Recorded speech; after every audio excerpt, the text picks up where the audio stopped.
안녕하세요. 워런 버핏처럼 매일 신문을 박전무와 함께 읽으면서 투자의 고수가 됩시다. 오늘 4월 25일 화요일입니다. 벌써 또 4월 25일. 그러니까 4월이 거의 다 지나갑니다. 23년 시작한 지도 얼마 안 된 것 같은데 시간이 정말 빨리 지나가고 있습니다. 오늘 기사는 아침 회의 때 어제 주식시장에서 조금 난리가 났었더라고요. 그 관련된 기사를 먼저 얘기해 보겠습니다. B2 종목의 느닷없는 매도 폭탄, 커지는 반대 매매 공포라고 되어 있는데요. 어제 몇 종목이 하한가가 막 들어가면서 오늘도 보니까 하한가 잔량이 쌓여 있는 종목들이 있더라고요. 네, 가끔씩 나오는 현상이긴 합니다. 이런 현상이 가끔씩 나오는 현상인데 좀 설명을 드리도록 하겠습니다. 참 그리고 저희가 어제 댓글에다가 고정 댓글로 다 달아놓기는 했는데 뭐 카톡에 뭐 박세익 전무가 뭘 합니다 하면서 초대하는 메시지가 무작위로 날라오고, 그리고 문자로도 날라가고, 그리고 텔레그램 있잖아요. 뭐 텔레그램에서 박세익 전무가 뭐 책을 무료로 주고 뭐 초청하고, 전부 다 사기꾼이 하는 겁니다. 네. 그 왜 제가 그런 거 왜 하겠습니까? 그죠? 그리고 그 사기꾼들의 수법이 안에 안 들어가서 한 번 딱 저희 직원들이 얘기해서 저희 직원들도 뭐 그 문자를 다 받아가지고 벌써 한 2달 된 것 같은데요. 저도 들어가서 제가 박사익인데 이거 사기입니다라고 딱 올리는 순간 바로 강퇴시키더라고요. 그래서 걔네들이 뭐 어떤 짓을 하는지 잘 모르겠는데요. 추측을 하기로는 그렇게 해서 무료로 알려주는 척 하면서 뭐 유료방, 예, 뭐 매달 얼마씩 돈 내면서 뭐 100만 원씩 내면서 하라, 뭐 이런 걸 유도한다고도 하고요. 또 하나 의심스러운 거는 뭐 다른 염이사도 사칭하는 그런 채널에서 왜 무료로 뭘 종목을 알려준다 그럴까? 그러면 거래 안 되는 종목 막 사놨다가 무료로 알려주는 척하면서 사람들 사게 만들어서 거기서 팔고 나오는 그런 짓거리 하려고 하는 거 아닌가 싶기도 한데, 저한테도 문자 엄청 옵니다. 문자도 엄청 오고 막 전화도 옵니다. 전화 오면 제가 제가 공무원이라서 주식을 못합니다 이러면서 끊어버리고요. 바로 차단. 저한테 날라오는 문자도 오면 바로 수신거부 차단, 그리고 문자 삭제. 예, 그렇게 하는 겁니다. 절대 그런 거에 기웃거리지 마시고요. 정말 마약과 같은 그런 사칭 채널들이니까 절대 조심하시기 바라겠습니다. B2 종목의 느닷없는 매도 폭탄, 이거 한번 볼게요. 올 들어서 크게 오른 8개 종목 동반 하한가라고 돼 있는데, 안 그래도 어제 뭐 장중에 CJ, 저희가 52주 신고가도 한번 했었다. CJ도 확 빠졌다가 그나마 그 회사는 나쁜 회사가 아니다 보니까 중간에 매수세가 들어와서 하한가는 안 갔던데요. 다른 종목들 보니까 뭐 하한가 전량이 오늘도 쌓여 있던데요. 24일 오전 9시 30분께 증시가 개장한 지 얼마 되지 않아요. 어제 9시 반에 그랬군요. 갑작스럽게 폭락하는 종목들이 생겨나기 시작했다.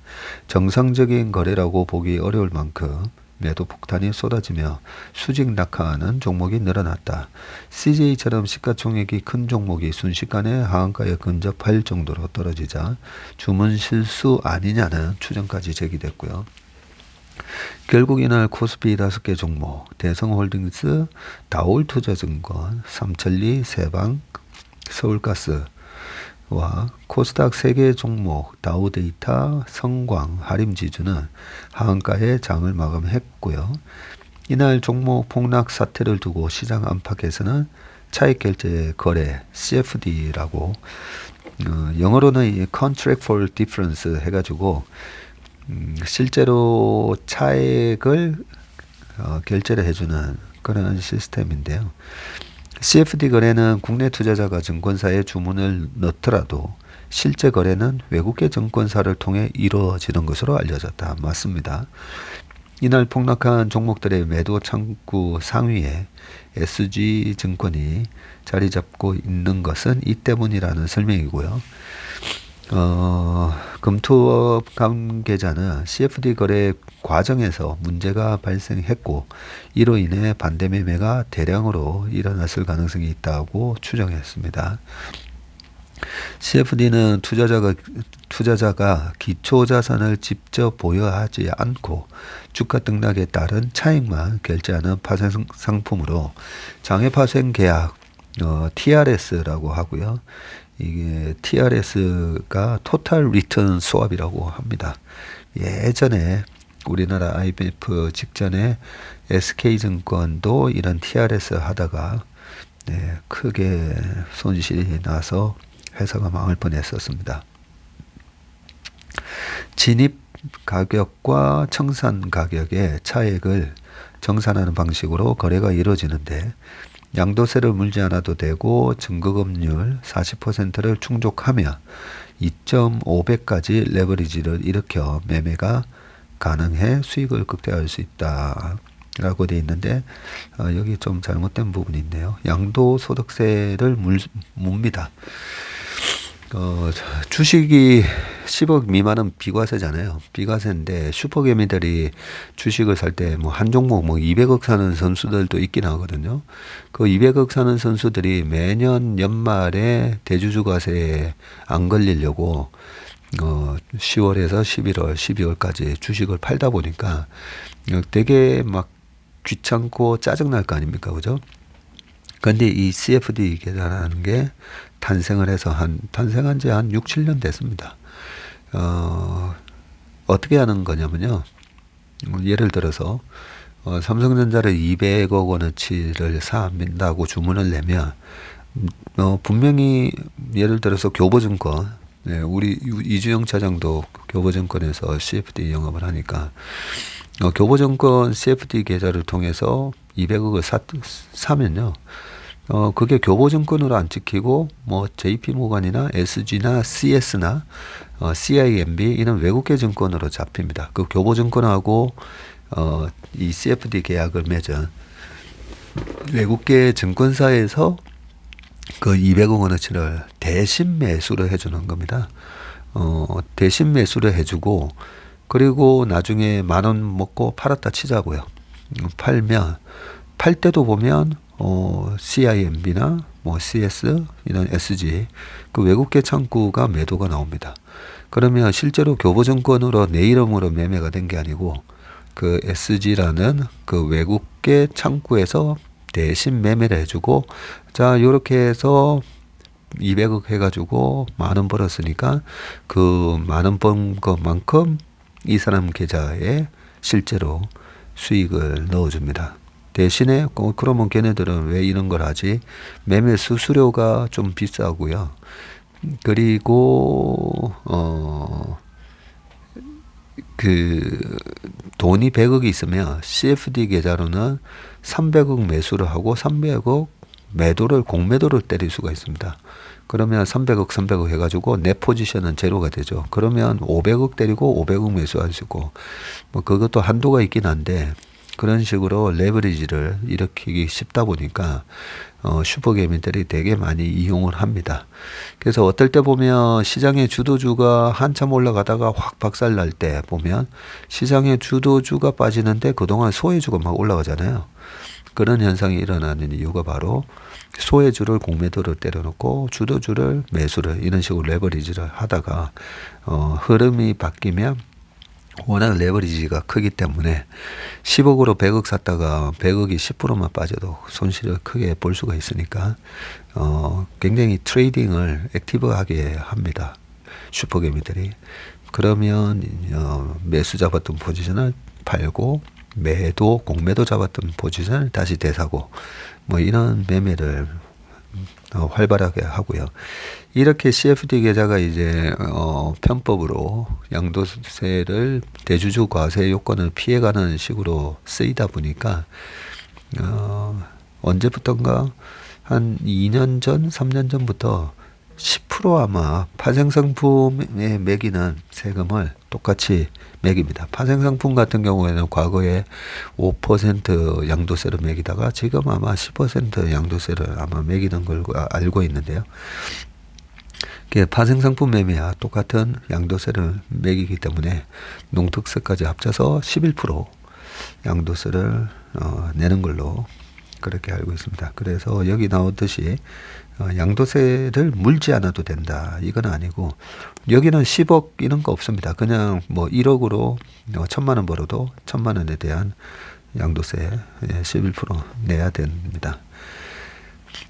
그리고 2.5배까지 레버리지를 일으킬 수 있고 평균적으로 그렇고요. 하지만 차익 비율이 높을수록 적은 주가 변동에도 반대 매매가 이루어질 가능성이 큰 만큼 투자 위험이 크다라고 되어 있고요. 국내 증권사는 CFD 거래 과정에서 중개 역할을 맡을 뿐이고 실제 주문은 외국계로 들어간다면서 오늘처럼 일시에 폭락하는 상황은 이례적이라고 설명을 했습니다.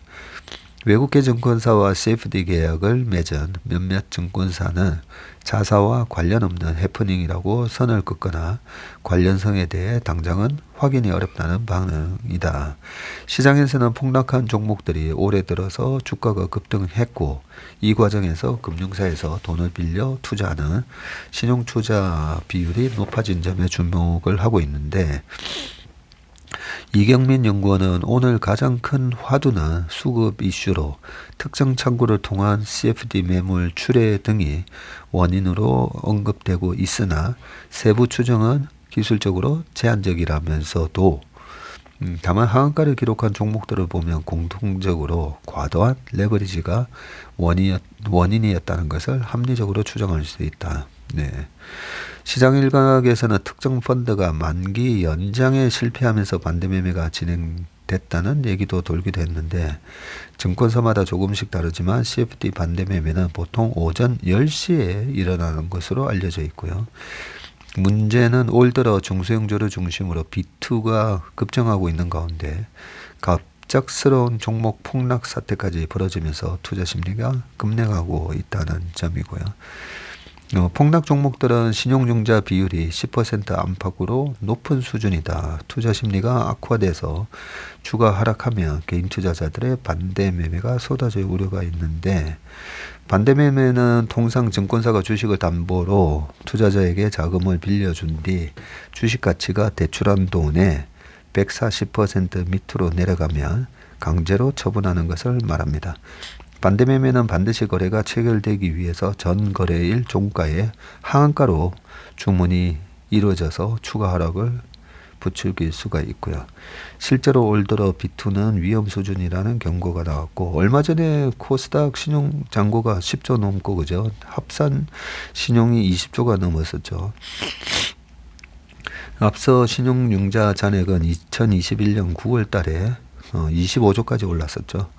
네, 지난해 6월까지도 잔액은 20조대로 유지하다가 올 1월 11일 날 15조 원대까지 떨어졌다가 지금 20조까지 올라왔습니다.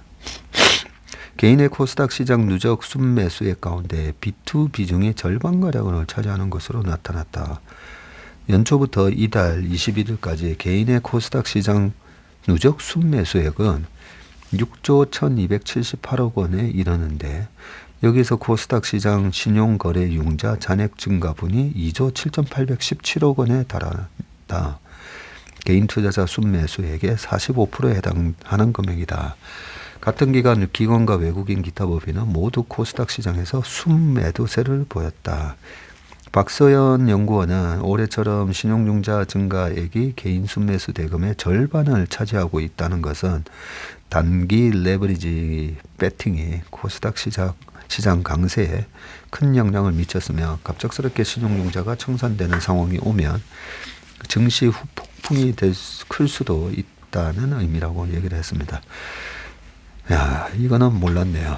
코스닥 시장 순매수에 개인 순매수에 그 6조 1278억 중에서 신용으로 산 게 2조 7800억이니까 중요한 데이터입니다. 개인의 코스닥 시장 누적 순매수액이 6조 1278억인데 2조 8천억이 신용잔고고 신용으로 산 거고 순매수액의 45%니까 어제처럼 그렇게 하락을 하면요, 이번에 신용이 이게 털릴 때까지 시장이 코스닥이 쉽사리 아마 못 올라올 겁니다. 단기적으로는 조금 더 조심하셔야 될 것 같고요. 어제 JTBC에서도 좀 나왔다고 하는데 그 내용은 한번 제가 좀 봐야 되겠습니다. 이게 가끔씩 보면요, 5, 6년마다 한 번씩 어떤 사람 큰손 1,000억 운용하는 사람이 가지고 있는 그 주식이 반대 매매가 나오면서 그 사람 포트가 동시에 이렇게 확 빠지는 경우가 한 번씩 있거든요. 어제도 비슷한 모습이었는데 제가 JTBC에서 보도하기로는 어디가 그는 리딩방처럼 관리를 하면서 했다라는 그런 보도가 있었다는데 제가 안 봐서 아직은 잘 모르겠고요.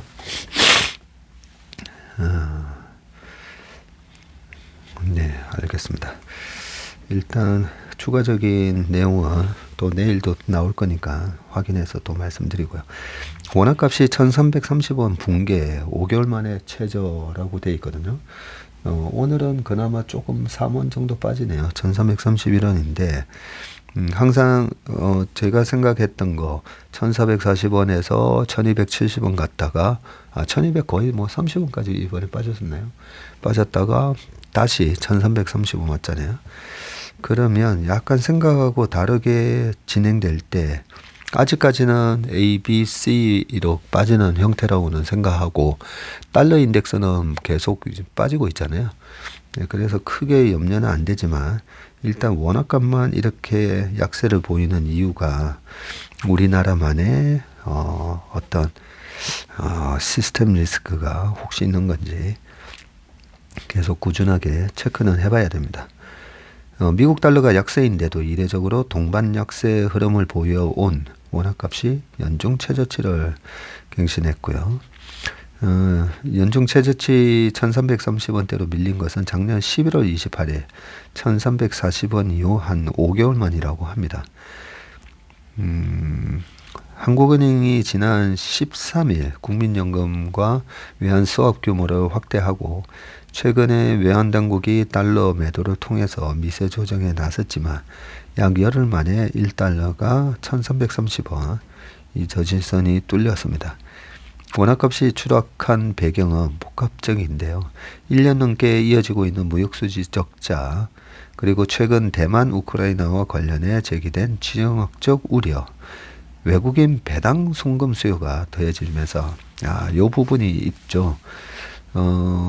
우리나라에 이번에도 한 28조가 좀 넘는 배당이 지급이 되거나 될 예정입니다. 지금 3월 말부터 4월, 5월 중순까지 배당이 들어오면 제가 봤을 때 28조 얼마라고 제가 본 것 같은데 그 중에서 이제 외국인들이 그 돈을 본국 계좌로 이제 송금을 할 수가 있으니까요. 그러면 일시적으로 환율이 올라가는 현상이 있기는 하거든요.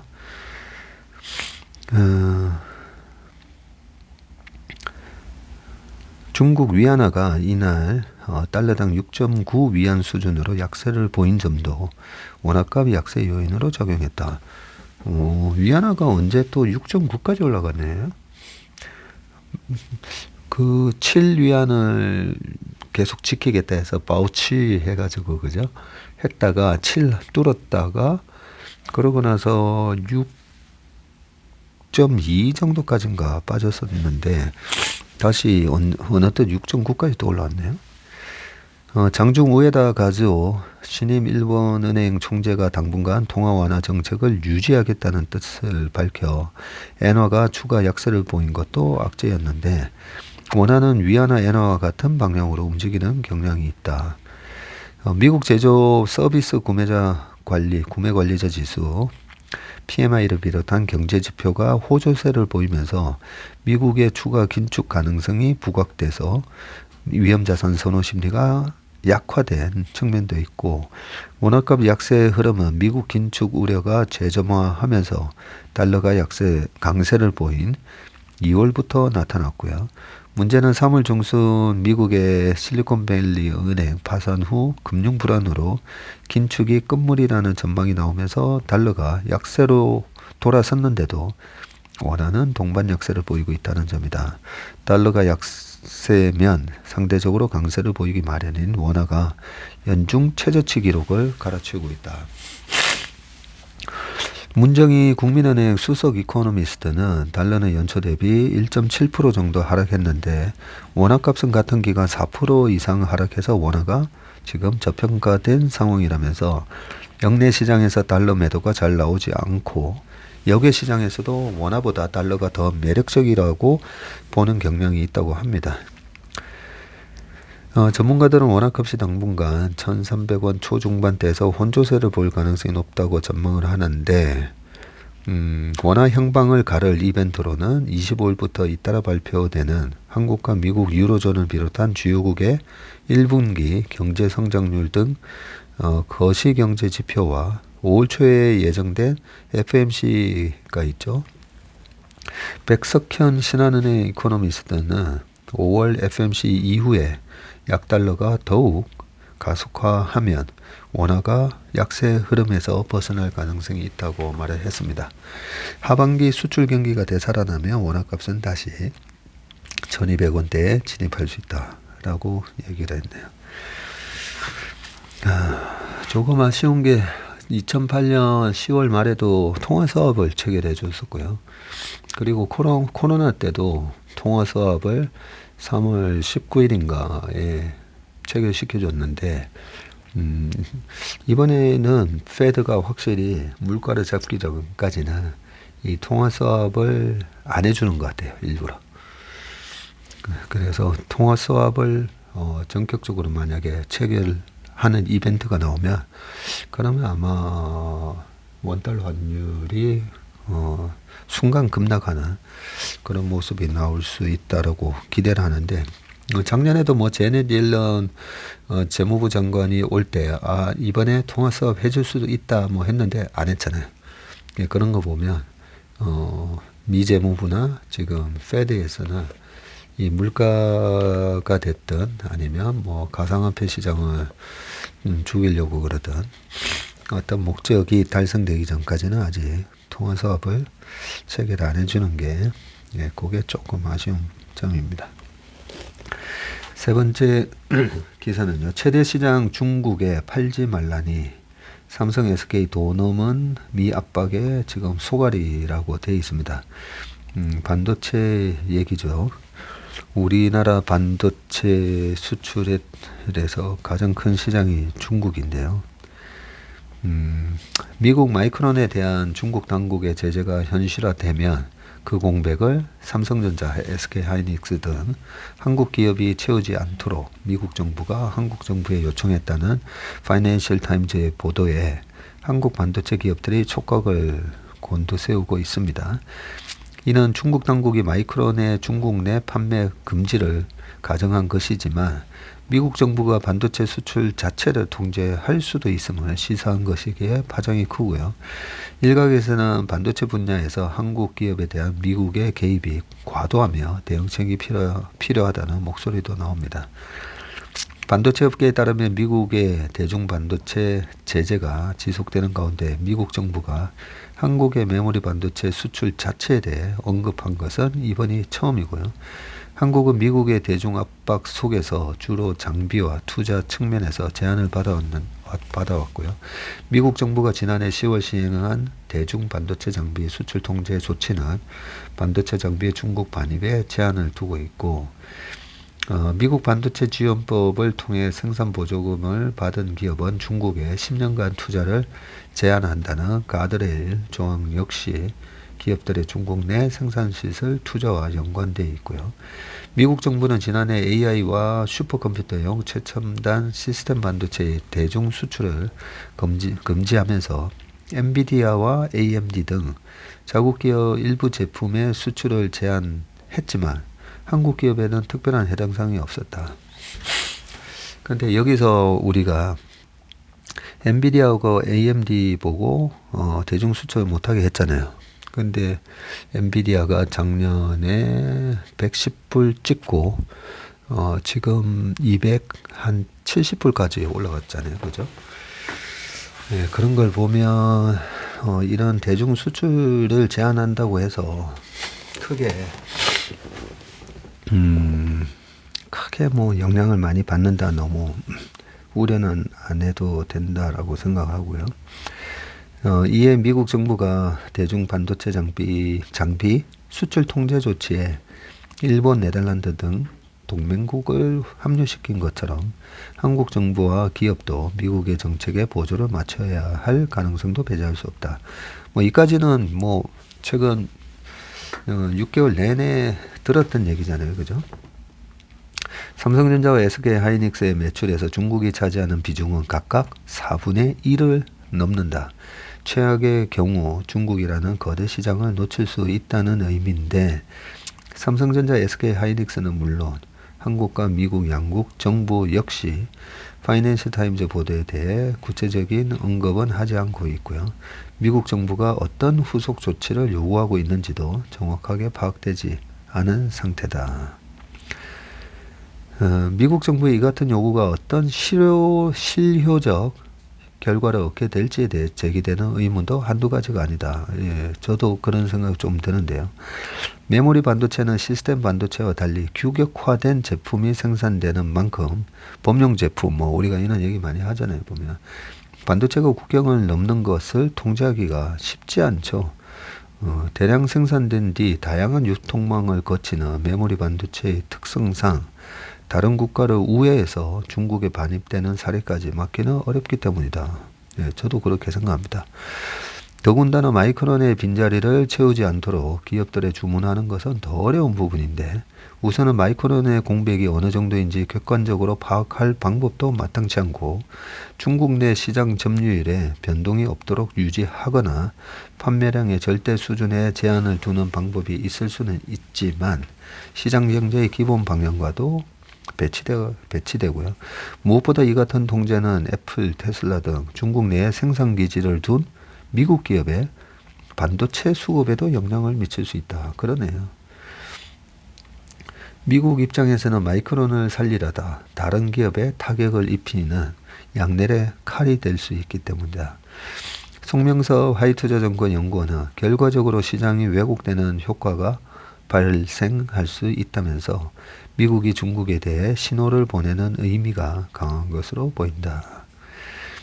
파이낸셜 보도에 따르면 이 사안에 정통한 한 인사는 중국이 마이크론을 미국의 정책에 영향을 미칠 지렛대로 쓸 수 없도록 하겠다는 차원에서 이 같은 요청이 나왔다고 설명했고요. 중국의 마이크론에 대한 안보 심사는 시진핑 중국 국가주석이 집권 3기를 시작한 상황에서 전격적으로 이루어졌고, 중국 인터넷 정보판공실은 핵심 데이터, 기초 설비 및 공급망의 안전과 잠재적인 사이버 보안 문제를 방지하기 위한 조치라면서 안보 심사에 들어갔다고 합니다. 중국 당국이 조사 결과 마이크론 반도체의 중국 내 판매를 금지할 경우 마이크론 입장에서는 심각한 타격을 입을 수밖에 없고, 마이크론의 전체 매출 중 중국 비중은 11%에 해당되네요. 아까 우리는 4분의 1이라고 했으니까 25%인데 그죠? 메모리 반도체 가운데 D램의 경우 삼성전자와 하이닉스, 마이크론 등 3개 기업이 세계 시장의 95%를 차지하고 있고, 기술적으로도 마이크론을 대체할 수 있다. 중국 측이 마이크론 제품의 중국 내 판매를 금지한다고 해도 중국 입장에서는 큰 영향이 없는 셈이다. 중국이 거대한 시장을 무기로 미국의 대중 반도체 압박에 맞대응하려 한다는 부분이 미국 정부가 가장 주시하는 지점으로 보이고요. 자국의 반도체 경쟁력을 높여야 하는 미국 입장에서는 자국 기업이자 세계 3위 메모리 반도체 기업인 마이크론이 경쟁력을 1도로 놔둘 수도 없는 상황이고, 김양팽 산업연구원 전문연구원은 요구 수준이 더 높아지면 한국 기업 처지에서는 타격이 불가피하고 다른 산업에도 영향을 미칠 수 있어 안 좋은 상황이 벌어진 것이라고 설명을 했습니다. 2018년도에도 한 3월 달부터 트럼프가 미중 무역 분쟁 갈등을 일으키기 시작하고, 실제로 그해 7월 5일 날 1차 관세 폭탄을 부여를 했죠. 그것 때문에 2019년 내내 미국의 ISM 제조 PMI도 계속 떨어지고요. 도대체 뭐 어떻게 정책 방향이 어떻게 되는지 모르니까 중국이 세계 공정 역할을 했는데 뭐야, 중국에서 생산을 해서 수출하려고 하는데 관세 폭탄을 때려버리면 중국에다가 공장을 짓지 말라는 얘기인가. 뭐 그때도 사실 이런 노이즈가 되게 심했었습니다. 이게 정치적으로 이용을 하는 건지 어느 정도 도를 넘는 수준인 건지 계속 체크해 보도록 하겠습니다. 위안화 굴기 가속, 무역 결제 37% 쑥이라고 되어 있고요. 37% 쑥. 그래도 위안화가 생각보다 전 세계에서 통용되는 비중이 굉장히 낮은 걸로 2%대 전후로 알고 있는데요. 지난해 중국의 해외 무역에서 위안화 결제가 전년 대비해서 37%나 급증을 했고요. 미국 달러화 패권 견제에 나선 중국의 위안화 굴기가 속도를 내고 있는데, CCTV에 따르면 중국 중앙은행인 인민은행은 전날 브리핑에서 작년 중국 해외 무역의 위안화 결제 금액이 전년보다 37% 늘어났다고 밝히면서 이에 따라 전체 중국 무역에서 위안화 결제가 차지하는 비중이 전년보다 2.2%포인트 오른 19%를 기록을 했다고 합니다. 이것은 전체 중국 무역에서 위안화 결제를 차지하는 비중이 19%네요. 이처럼 위안화가 빠르게 영토를 넓혀갈 수 있었던 배경에는 서방의 러시아 금융 제재가 자리 잡고 있는데, 지난해 2월 러시아가 우크라이나를 침공하자 서방은 국제은행 간 통신협회 이 스위프트 결제망에서 러시아를 퇴출시켰고, 이에 러시아는 대안으로 위안화 결제를 대폭 확대를 했죠. 달러에 대한 의존도를 줄이기 위해서 자국산 에너지를 수출하면서 대금을 루블화와 위안화로 받는 방식을 채택한 것입니다. 지난 2월에는 모스크바 외환거래소에서 위안화 거래량이 1조 4,800억 루블, 약 24조 2천억 원을 기록해서 달러를 제치고 처음으로 월간 거래량 1위 외화를 차지했다고 하네요. 모스크바 거래소의 2월 위안화 거래량이 전달보다 30% 이상 급증하면서 전체 외환거래에서 차지하는 비중이 40%에 육박한 것이고, 달러가 38, 유로화가 21.2%에 그쳤다고 합니다.